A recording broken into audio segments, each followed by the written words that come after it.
Good afternoon students.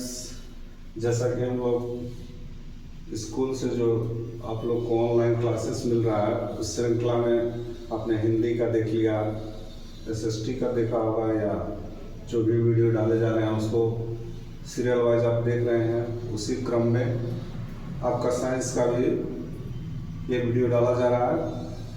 आप अपने class का जो टॉपिक है उससे आप बहुत कुछ सीख सकते हैं। ये एक साथ कंबाइंड होने वाला है 4, 5, 6, 8 3 क्लास के लिए, जिनमें कि आपका कॉमन टॉपिक है 8 क्लास में है आओ ब्रह्मांड के बारे में जाने, और वही चीज़ आपको 4 में भी मिलेगा द यूनिवर्स, वही चीज़ 5 में है द यूनिवर्स, और 6 में भी है। इट मीन्स कि सारा का सारा जो टॉपिक है कॉमन है, इसलिए हम लोगों ने इसको वीडियो के रूप में चुना है। तो ब्रह्मांड के बारे में, यानी कि यूनिवर्स, ब्रह्मांड क्या होता है, तो सबसे पहले ब्रह्मांड के बारे में जानेंगे। तो ब्रह्मांड का मतलब होता है कि जितना भी हम दुनिया संसार में देख रहे हैं, धरती हो, आकाश हो, तारे हो, सूर्य हो, या जितने तरह के ग्रह सभी चीज़ों को मिला करके हम ब्रह्मांड करते हैं। ब्रह्मांड अर्थात इंग्लिश में उसको यूनिवर्स कहते हैं। तो ब्रह्मांड में हम लोग देख रहे हैं कि जहाँ हम लोग रह रहे हैं पृथ्वी भी ब्रह्मांड का पार्ट है। आपका सूर्य, तारा है ना, तारे, सौर परिवार, सारा का सारा चीज जितना भी आपको दृश्यमान है, अदृश्य है, नोन है, अननोन है, सारा का सारा चीज ब्रह्मांड के अंतर्गत आता है। ब्रह्मांड से कोई चीज बाहर नहीं है। तो इसी क्रम में हम लोग देखते हैं कि सूर्य, पहले के जमाने में लोग जानता था, मानता था, ऐसा उनकी जितनी जानकारियां थी, प्राचीन काल में लोग मानते थे कि जो सूर्य है पृथ्वी के चारों ओर चक्कर लगाती है। लेकिन जब इस पर और रिसर्च हुआ, वैज्ञानिकों ने जाना, या जो ज्योग्राफी जानते थे उन्होंने धीरे धीरे इस पर विचार किया। विचार करने के बाद पाया कि नहीं, जो सूर्य है वो क्या होता है कि स्थिर है, और उसके चारों तरफ जो हमारी पृथ्वी है, या जो हमारे पहले जो 9 ग्रह हुआ करते थे वे सभी क्या थे, इसके चक्कर लगाते हैं।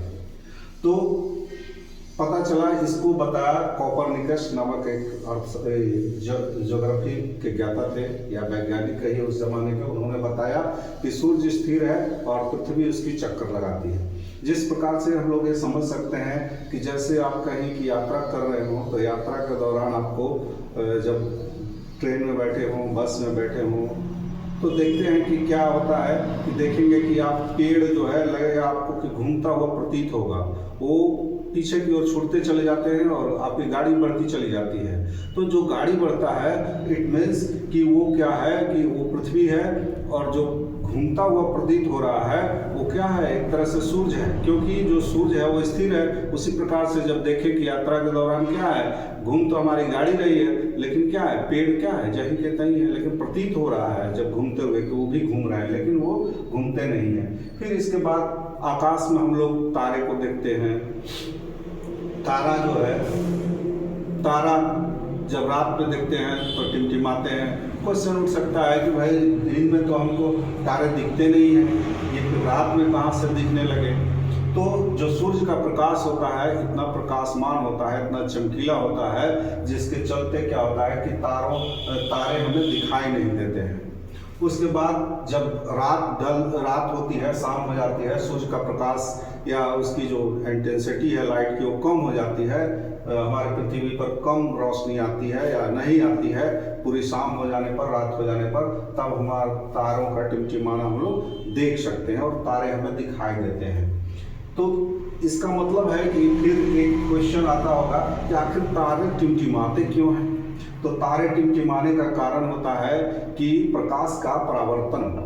हाँ, परावर्तन, जब प्रकाश के किरणें जब हमसे पड़ती है और लौटती है, लौटने के क्रम में क्या होता है कि जब ये हमसे बहुत दूर है, बहुत दूर, इट मीन्स इतना दूर है कि उनको करोड़ों किलोमीटर में हम लोग माप सकते हैं। जब यहाँ पे कोई तारा है, जब ये टिमटिमा रहा है, सूर्य के प्रकाश से थोड़ा बढ़ रहा है प्रकाश, और ये भी क्या है, ये अपना इसका प्रकाश होता है। ये भी सूर्य भी एक तरह का तारा है, और तारा में भी अपना प्रकाश है। तो जब इसके प्रकाश क्या होते हैं कि जब नीचे की तरफ बढ़ते हैं, नीचे की तरफ ऐसे बढ़ते हैं इस तरफ से, तो क्या होता है कि ये जो वातावरण है, वातावरण में एयर से, धूल कण से क्या होता है, कुछ फ्लक्चुएट होता है, कंपन होता है, जिसके चलते जो लाइट आती है वो इस तरह से हम लोग के पास आंखों तक पहुंचती है।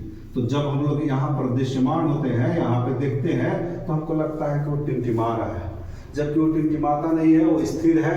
और वहाँ से जो उसकी प्रकाश की किरणें आती है, वातावरण के लेयर परत होने के चलते हम लोग को टिमटिमाता हुआ प्रतीत होती है।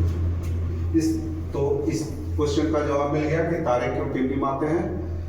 इसके बाद सौर परिवार, सोलर सिस्टम में जैसे हम लोग देखे कि आपको 9 ग्रह के पहले एक को हटा दिया गया, जिसको प्लूटो कहते हैं, बौना ग्रह।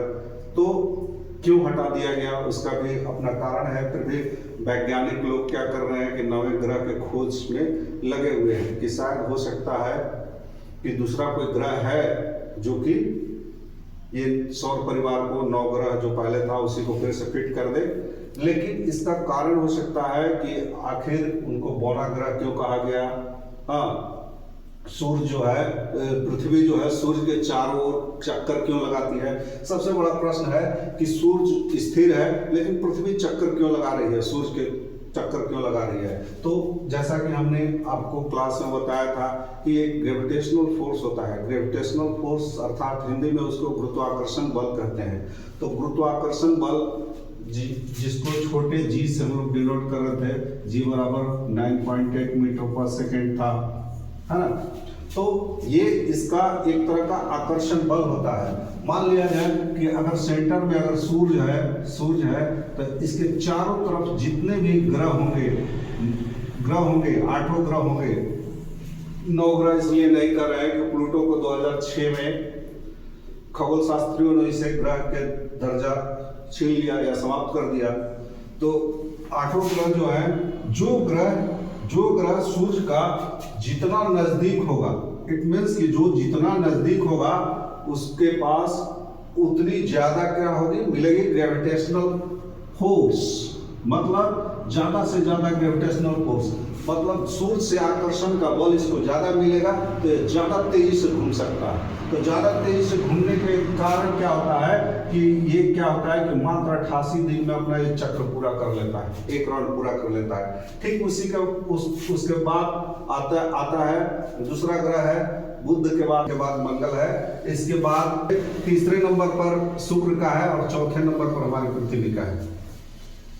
इस प्रकार से हम लोग देखते हैं कि पहले क्या हुआ कि बुध, तो सूर्य के सबसे नजदीक का ग्रह बुध है। इसमें क्या है, फोर्स ऑफ अट्रैक्शन ज्यादा है। तो फोर्स ऑफ अट्रैक्शन ज्यादा होने के चलते क्या होगा, ज्यादा खिंचाव बल इसमें महसूस होगा, ज्यादा नजदीकी फील होगा। और फील होने के बाद क्या करता है कि यह तेजी से घूमेगा। तेजी से घूमने के कारण इसका जो समय है कम से कम लगेगा। इसके बाद दूसरा ग्रह आएगा, फिर तीसरा आएगा। हम लोग चौथे स्थान पर हैं, चौथे स्थान पर है। तो हम लोग के चौथे स्थान पर है। तो हम लोग के यहाँ का क्या होगा कि हम लोग के यहाँ जी बराबर 9.8। अगर यही जब हम लोग चले जाएंगे चंद्रमा पर चले जाएंगे, चंद्रमा को जैसा कि हम लोग जानते हैं कि ये क्या है, पृथ्वी का उपग्रह है। तो ये क्या करेगा कि वहां पे जाएंगे तो 1/6 ग्रेविटेशनल फोर्स लगेगा वहां पे। यानी कि वहां पे अगर आपका वजन होगा अगर 60 किलो तो उसका 1/6 यानी कि आप बहुत हल्के महसूस करेंगे अपने आप को। इसके बाद सौर परिवार के बाद आएगा आपको